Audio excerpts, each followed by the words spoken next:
Hi, everybody, and welcome to chapters 8 and 9 of class this week.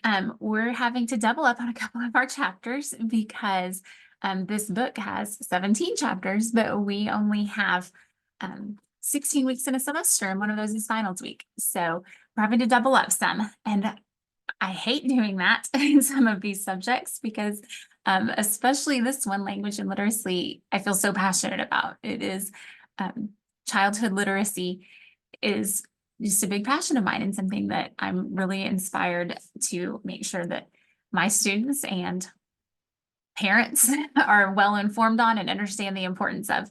So I hate that we're touching on it quickly, but the reason I decided that this is one of the chapters to do that with is because as part of your program, your child development program, you do have a required literacy and language course. So we'll spend a whole semester on these concepts and more. So I don't feel too bad rushing through it right now, but it does make me a little bit sad because I could talk about it forever. So as we start this chapter, one thing that isn't necessarily said explicitly in the book, but that I have discovered I need to cover is that you should be reading every day in your classroom. There should be at least one dedicated story time in which you sit and read to the children. And that's just the beginning. You should read to them anytime they ask. You should have a literacy center set up that they have time allotted that they can go to every day. Every day there should be at least one time focusing on reading.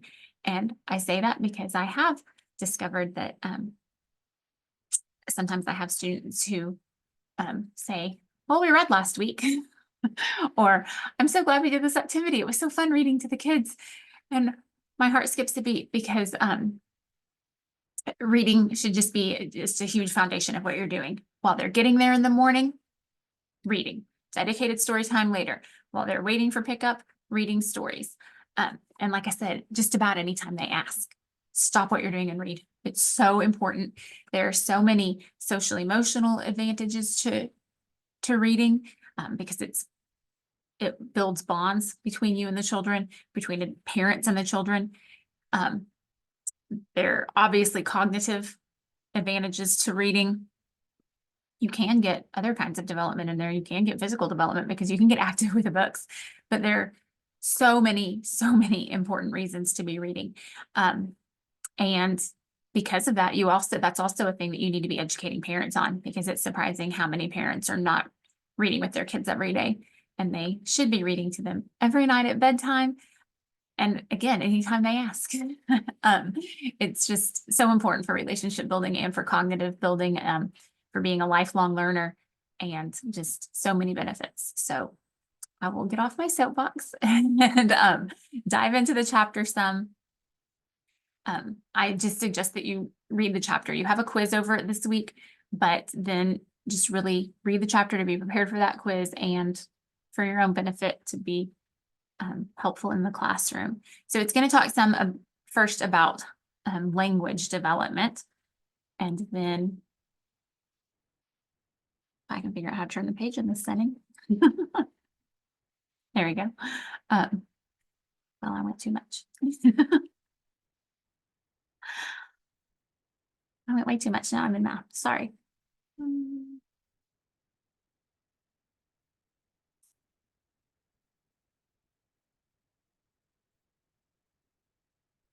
Okay, so language development, it's going to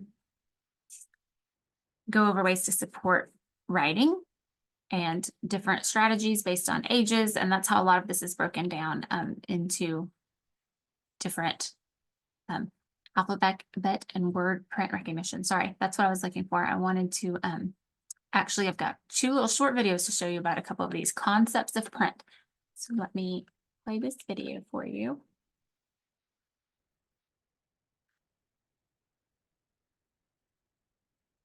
And I want you to notice that reading is about more than just reading. And when we get into our class about literature and language, we'll work on techniques for reading with them that really engage them and everything. But this is just about before you even start the book. So let's watch this video.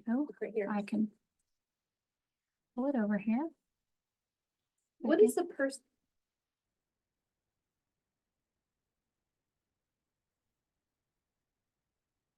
It won't let me pull it to the screen that I'm recording on. Just a second.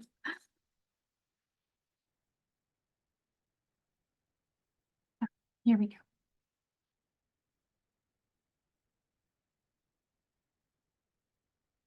Called that draws right here. What is the person called that draws the pictures? I tricked the person that draws the pictures, the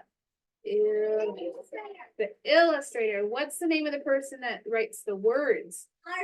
The author. So the author of this book is Daniel Manis Pinkwater. Yeah. There is. Is my hand where? On the top. And now it's on the. And what part of the book is this? It's called the spine. It's where all the pieces connect together. The spine. This part's the side, and this is the spine. Here we go. Okay, so that seems so simple, but there are things that children don't know yet. They don't know about concepts of print. So they don't know what the spine is called. She could go further with that and talk to them about reading left to right. She could, and she probably does, as she reads to them, she talks about how gently she turns the pages and the proper way to turn pages in a book. You can tell they've practiced this before because they were expecting her first question to be about author. And she said, I tricked you, because she switched up the order and asked about the illustrator first. But, you know, she's asking them questions. She's getting them engaged before the story even begins. Then we also need to work on our alphabet and word and print recognition and everything. And children love their names and, of course, need to learn how to be able to recognize them and spell them. So here's a fun little video in which the teacher works on that.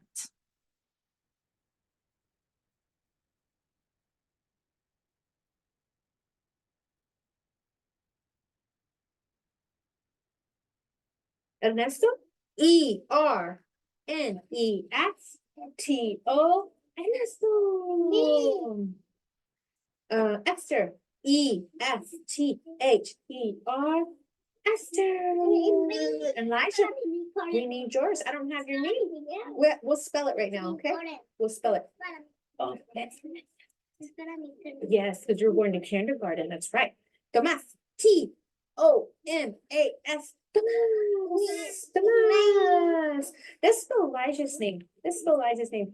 He doesn't have his name here, but we're just gonna spell his name. Come on, Alexis, right here. E-L-I-A-H. Spells. Elijah. Okay, vamos a leer un libro. Vamos a leer el libro. Use what, my friend? You want to use it? I want to use it. We're going to read the book. Remember, you read it with me at choice time? Yeah. We're going to read it with our friends. This is my Spanish group, so you want to join me. You have to sit and listen quietly, okay? Vamos a leer este libro de los firefighters. Quiero que estén sentaditos mirando con los ojos, escuchando con los oídos. Esther, quiero mirar tus ojos bonitos aquí, Esther. Quiero mirar tus ojos bonitos. Okay. Este es el title of the book.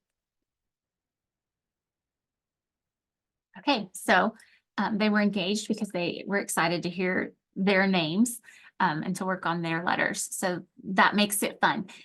Some of them weren't totally engaged, so you could actually go back and watch this video and focus on ways that the teacher worked to get them engaged, those who weren't engaged, ways to bring them in. But you could also notice the children who are actively engaged and how you can tell that they are.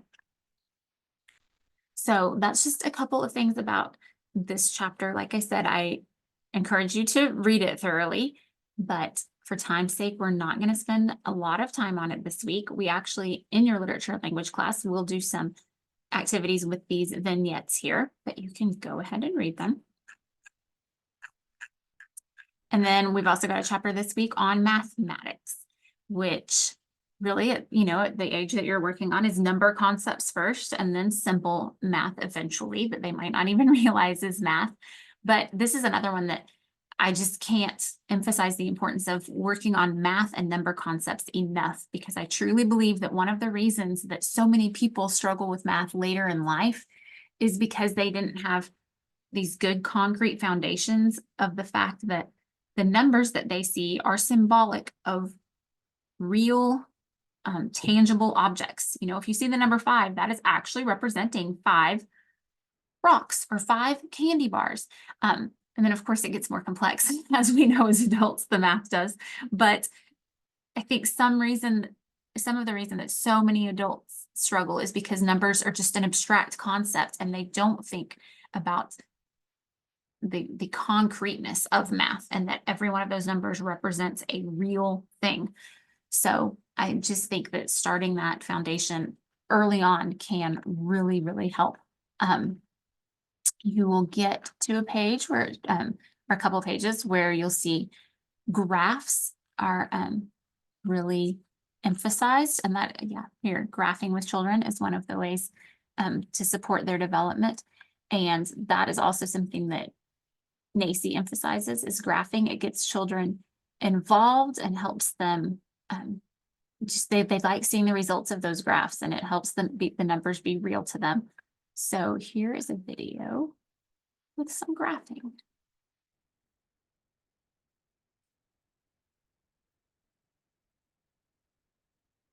Like, whatever. Karma, how do you know apples is people's favorite? Well, they eat it. There's something else when we look at this picture, something tells us, Ryder? Because it's the tallest. It's the, See, that one's tall. That one's little, that one's tall, and that one's medium. okay, so you kind of compared them. This is the shortest or little, like you said. This is the tallest, which also has the most stamps. And this one's sort of in between, medium, with an in-between amount of stamps. Sounds like a good idea to me.